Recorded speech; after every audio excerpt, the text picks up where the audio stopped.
We're going to hear now from the former White House Chief of Staff, Mick Mulvaney.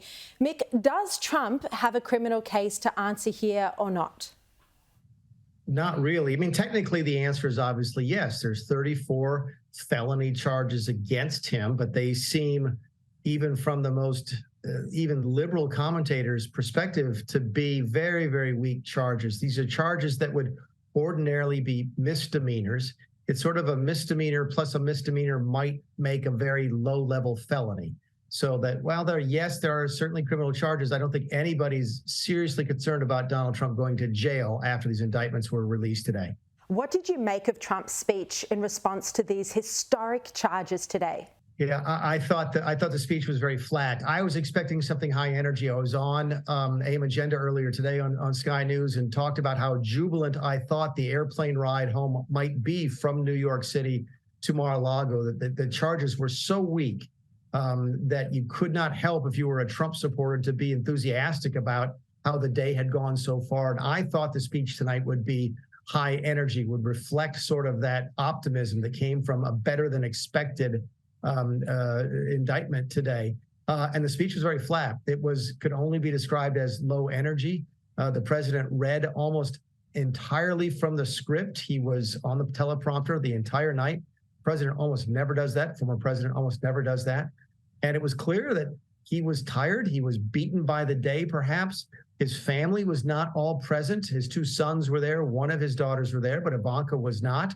And his wife, Melania, and son, Barron, were not there either. So it was a very unusual setting for the speech that I think fell flat and did not help him politically. And Mick, what does the flat nature of Trump's speech say about his mindset, knowing him as you do?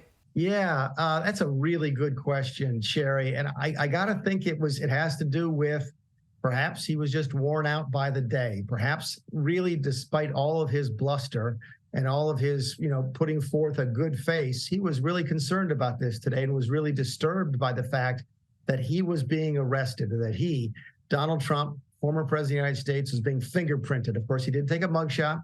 He was not handcuffed today, but he was taken into custody. He was arrested, technically. He was fingerprinted, and he was charged with 34 felonies. And I sort of got the impression watching that speech that wore on him more than I expected, and that it simply sucked the life out of him today, and he had nothing to give during this speech this evening. Ultimately, do you think that this case and the fact that there are 3 other cases, 2 of them criminal, 1 civil, that are being pursued here against Trump, do you think this is going to help him win the Republican primary? Well, I think it's absolutely going to help him win the Republican primary. He's sucking all of the air out of the room. It's going to be Trump, Trump, Trump nonstop for the next several months. Keep in mind, the next hearing in this criminal indictment is not scheduled now until December. So there'll be, several months to sort of talk about what might happen at that hearing. And if you add on top of that additional criminal or civil charges, it's simply going to increase the amount of news media coverage that Donald Trump gets.